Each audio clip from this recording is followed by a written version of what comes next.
देखो मेरा वीडियो भी चेक है थोड़ा अपना प्रॉब्लम मोदी जी जिताने ओ जसो सीटें गन्ने 4 लाख वोट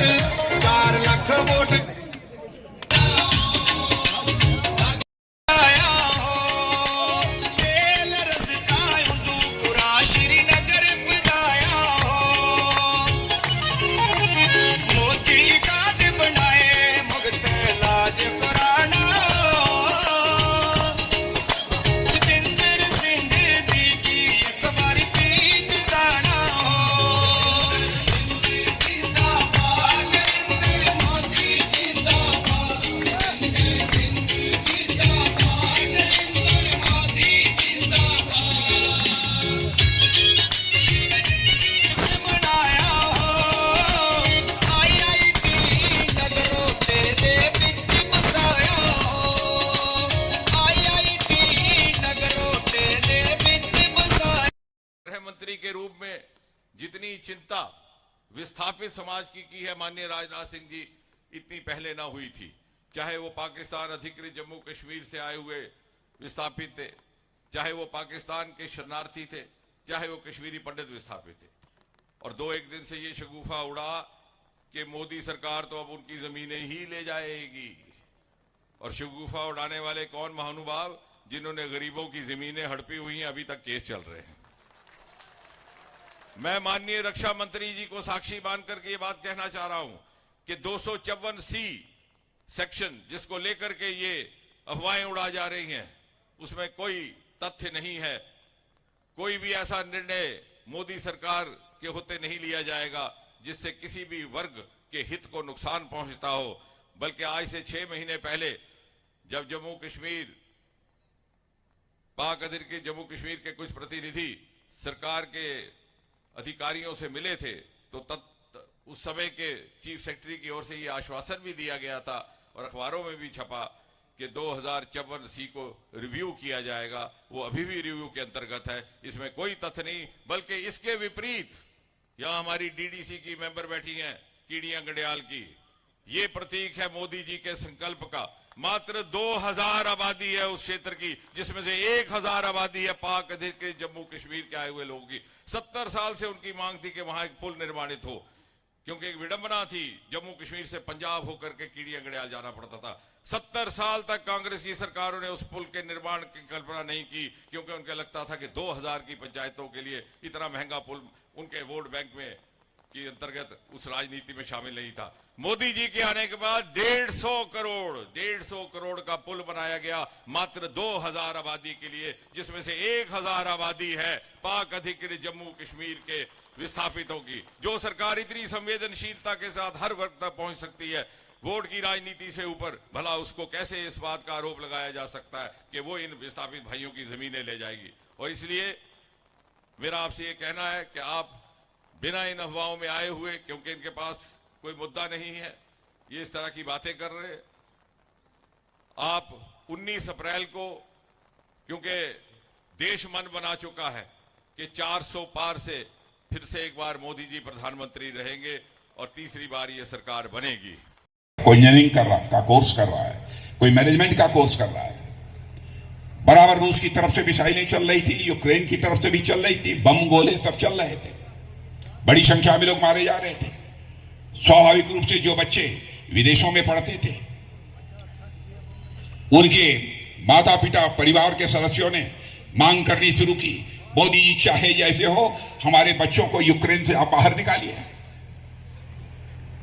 बहनों भाइयों, हमारे प्रधानमंत्री ने रूस के राष्ट्रपति से बात की, यूक्रेन के राष्ट्रपति से बात की, अमेरिका के राष्ट्रपति से बात की।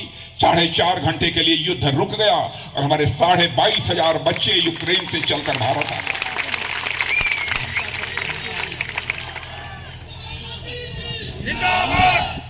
हमारी बहनें यहां पर बैठी हैं, इनको भी बताना चाहता हूं, क्योंकि मैं आया तो जो वहां मिल रहा था कुछ सेल्फ हेल्प ग्रुप की बहनें भी थी। सेल्फ हेल्प ग्रुप के माध्यम से बहनों भाइयों, अब तक 1 करोड़ बहनों को लखपति बनाने का काम किसी सरकार ने किया है तो मोदी जी की सरकार ने किया है। और हम लोगों का संकल्प है कि ऐसी 3 करोड़ बहनों को हम लखपति बनाएंगे। बहनों भाइयों, 3 करोड़ बहनों को हम सेल्फ हेल्प ग्रुप के माध्यम से लखपति बनाएंगे। बड़े संकल्प को लेकर हम लोग काम कर रहे हैं। और मैं यह भी आपको दिलाना चाहता हूं, राजनीतिक पार्टियां किस तरीके से आजाद भारत में जनता को गुमराह करती रही हैं। कांग्रेस की पार्टी ने पहले ही प्रारंभ से 51 से यह कहना प्रारंभ कर दिया था, हमारी सरकार बना दो, भारत की गरीबी समाप्त कर देंगे, गरीबी दूर कर देंगे। नेहरू जी ने भी कहा, इंदिरा जी ने भी कहा, राजीव गांधी ने कहा, जो आते थे सब गरीबी ही दूर कर देते। कोई गरीबी दूर नहीं कर पाया। लेकिन मैं कह रहा हूं, और मैं ही नहीं कह रहा हूं, बल्कि यहां की बड़ी बड़ी वित्तीय संस्थाएं, नीति आयोग यह दावा कर रहा है कि आजाद भारत में पहली बार इतने कम समय में 25 करोड़ लोगों को गरीबी रेखा से बाहर करने में कामयाबी किसी ने हासिल की है, तो मोदी जी के नेतृत्व की सरकार ने यह कामयाबी हासिल की है। भारत के बारे में धारणा बदल गई है बहनों। पहले भारत माना जाता था सॉफ्ट स्टेट है, लेकिन अब लोग जानते हैं भारत का चरित्र है। भारत ने आज तक न तो दुनिया किसी देश पर कभी कोई आक्रमण किया है, न दुनिया के किसी देश की 1 इंच जमीन पर कब्जा किया है। यह भारत का चरित्र रहा है। लेकिन आपने देखा जब उरी और पुलवामा की घटना हुई तो उस समय भारत का चरित्र लोगों को समझ में आ गया होगा कि क्या है।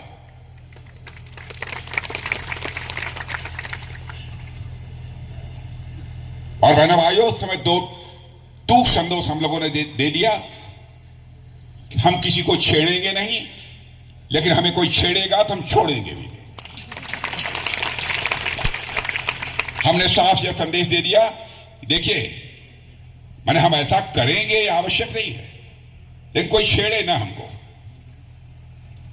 हमारे पास वह ताकत है कि हम सीमा के इस पार भी मार सकते हैं, और जरूरत पड़ेगी तो सीमा के उस पार भी जाकर मार सकते हैं। यह भारत के पास ताकत है। इन सब सारी चीजों के कारण मेरे बहनों भाइयों, सारी दुनिया में भारत की ताकत बढ़ी है। जम्मू कश्मीर में क्या क्या हुआ है मैं देख रहा था, मैंने बल्कि नोट बनाकर मैं चला कि क्या क्या चीजें हुई हैं। लेकिन मैं सारी चीजों की चर्चा करूंगा तो एक बहुत लंबा समय लगेगा, क्योंकि आप सबको उसके संबंध में जानकारी हो चुकी होगी। मैं अपने महामंत्री से पूछ रहा था, वो बतला रहे थे। सारे लोग इन सब सारी चीजों से अच्छी तरह परिचित हैं। अब जम्मू कश्मीर की बहनों को तो एक अधिकार और मिल गया है। पहले यदि बाहर यदि कहीं शादी हो गई तो संपत्ति का अधिकार वो खो देती थी। अब क्या पूछना, शादी कहीं हो, संपत्ति का अधिकार इस जम्मू कश्मीर में उनका कायम रहेगा। यह काम कौन कर सकता है? यह काम यदि कोई कर सकता था तो बहनों भाइयों हम ही लोगों की सरकार कर सकती थी। क्या क्या विकास हुए हैं इसके संबंध में बहुत सारी चर्चाएं हमारे डॉक्टर जितेंद्र सिंह जी ने आप सबके सामने कर दी हैं, इसलिए उसके विस्तार में जाकर मुझे चर्चा करने की आवश्यकता नहीं है। आज तो मैं लगातार, हम लोग सारे देश भर में दौरे पर हैं। आज डॉक्टर जितेंद्र सिंह जी का आग्रह था कि आप हमारे यहाँ भी एक बार आ जाइए, तो मैं आ गया, लेकिन माइक थोड़ी गड़बड़ हो गई और इसमें मुझे बोलने में भी प्रॉब्लम हो रही है, क्योंकि हाथ में माइक पकड़कर बोलना बहुत सारी चीजें अपने आप भूलने लगती हैं, ये मजबूरी है। लेकिन इसमें किसी का दोष नहीं है, कभी कभी हो जाती है गड़बड़ी इस प्रकार की।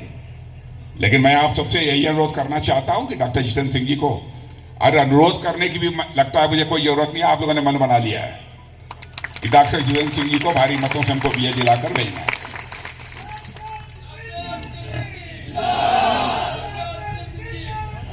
और आप ये भी जानते हैं कि डॉक्टर जितेंद्र सिंह जी को आप सांसद बनाते हैं तो केवल सांसद नहीं बनाते हैं, या कुछ और बनते हैं।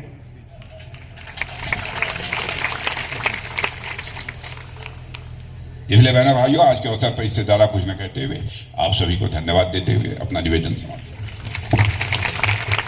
सदस्य विदेशों में होंगे, आपको इस बात की जानकारी देते होंगे, और आज हमारा देश आर्थिक रूप से धीरे धीरे मजबूत होना प्रारंभ किया है। आजादी हासिल किए हुए लगभग 74-75 वर्षों का समय गुजर गया, लेकिन भारत को आर्थिक दृष्टि से जो मजबूती हासिल करनी चाहिए थी नहीं कर पाए। पहली बार मोदी जी के प्रधानमंत्री बनने के बाद समाचार पत्रों के माध्यम से भी आप सबको जानकारी मिली होगी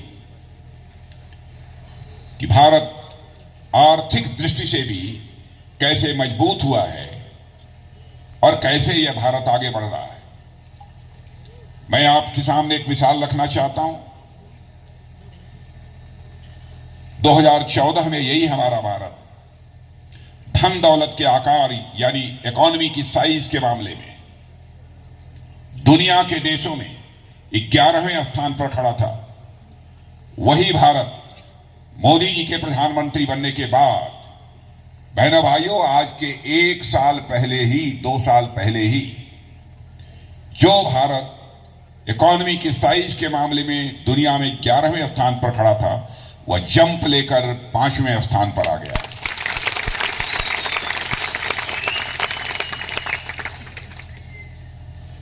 और सारी दुनिया के अर्थशास्त्री मानते हैं, दुनिया की जानी मानी फाइनेंशियल फर्म्स भी मानती हैं, उनका दावा है कि भारत जिस तेजी के साथ आगे बढ़ रहा है, इस सच्चाई को नकारा नहीं जा सकता कि 2026 समाप्त होने के बाद 2027 आते आते यही भारत इकोनॉमी की साइज या अर्थव्यवस्था के आकार के मामले में दुनिया की टॉप 3 कंट्रीज में आकर खड़ा हो जाए। सारे विश्व में सर्वाधिक तेजी से आगे बढ़ने वाली अर्थव्यवस्था किसी देश की है मेरे बहनों भाइयों, तो भारत की है। हम लोग कितने सौभाग्यशाली हैं कि ऐसा एक सशक्त नेतृत्व मिला है। और जिस पार्टी से हम लोग आते हैं, आप लोग भी अच्छी तरह जानते हैं, हम लोग जो कहते हैं वह करते हैं। हमारे कृति और कथन में कभी अंतर नहीं रहा है। मैं समझता हूं आजादी हासिल होने के बाद कांग्रेस के नेताओं ने इस देश की जनता के साथ जितने वादे किए, यदि आंशिक रूप से भी अपने वादों को पूरा कर दिया होता तो आज के 20-25 साल 30 साल पहले ही भारत दुनिया के ताकतवर देशों की कतार में आकर खड़ा हो गया होता। लेकिन उन्होंने कहा कुछ किया कुछ। बराबर अन्य राजनीतिक पार्टियों ने अपने चुनावी घोषणा पत्र जारी किए, बहुत लंबे चौड़े वादे भी जनता से किए, लेकिन सरकारें बन जाने के बाद उन्होंने अपने वादे को पूरा नहीं किया। लेकिन मैं आपसे अपील करना चाहता हूं, बहनों भाइयों, भारतीय जनसंघ के रूप में जब हम लोगों ने यात्रा प्रारंभ की थी, उस समय से लेकर आज तक हमारे चुनावी घोषणा पत्र को उठाकर कोई देख ले। जब सरकार नहीं बनी थी तो उस समय तो नहीं कर पाए, लेकिन हम बार बार कहते रहे, जब भी हमारी सरकार बनेगी तो जम्मू कश्मीर, जिसे धारा 370 के तहत एक विशेषाधिकार प्राप्त है, ये धारा 370 को हम समाप्त करेंगे और जम्मू कश्मीर का भी वही दर्जा होगा जो हिंदुस्तान के अन्य राज्यों का दर्जा होगा। हम लोगों ने इसे पूरा किया। हम लोगों ने कहा था, 1984 से नारे लगाते चले आ रहे थे कि रामलला हम आएंगे, मंदिर हम ही बनाएंगे। तो लोग ये कहते थे, हमारे विरोधी दल के लोग, रामलला हम आएंगे, मंदिर वही बनाएंगे, लेकिन तारीख नहीं बताएंगे। लेकिन बहनों भाइयों, आपने देखा वह तारीख आ गई। अयोध्या की धरती पर भव्य राम का मंदिर बनकर तैयार हो गया और 22 जनवरी को ही हमारे प्रधानमंत्री ने उसकी प्राण प्रतिष्ठा कर दी।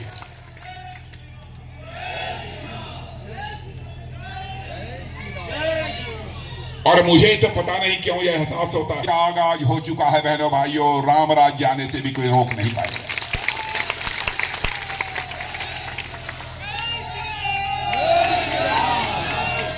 राम राज्य का मतलब क्या होता है? राम राज्य का मतलब लोगों के अंदर कर्तव्य बोध पैदा हो, अपने कर्तव्य के प्रति जागरूकता पैदा हो, अधिकार बोध नहीं। सारा संकट पैदा हुआ था कैकेयी को जब अधिकार बोध हुआ था, शेष सभी लोग जितने थे अपने कर्तव्य का पालन कर रहे थे। ऐसी स्थिति भारत में भी अब धीरे धीरे पैदा हो रही है। जब सरकार में बैठे हुए लोग अपने कर्तव्य का पालन करेंगे, उसे अधिकार समझकर काम नहीं करेंगे, कर्तव्य के प्रति अपने जागरूक रहेंगे, तो सारा हिंदुस्तान, मैं समझता हूं सारे भारत के नागरिक भी धीरे धीरे जागरूक होते जाएंगे, उन्हें कर्तव्य बोध होता जाएगा। और मैं भारतीय जनता पार्टी के संबंध में बतलाना चाहता हूं, हम लोग भी राजनीति करते हैं, हम लोगों के अंदर भी एक कर्तव्य बोध है। हम राजनीति करते हैं तो केवल सरकार बनाने के लिए राजनीति नहीं करते, हम राजनीति करते हैं मेरे बहन भाइयों, देश बनाने के लिए हम लोग राजनीति करते हैं। और यह करके मोदी जी के नेतृत्व की सरकार ने दिखा दिया, जो कहा सो किया।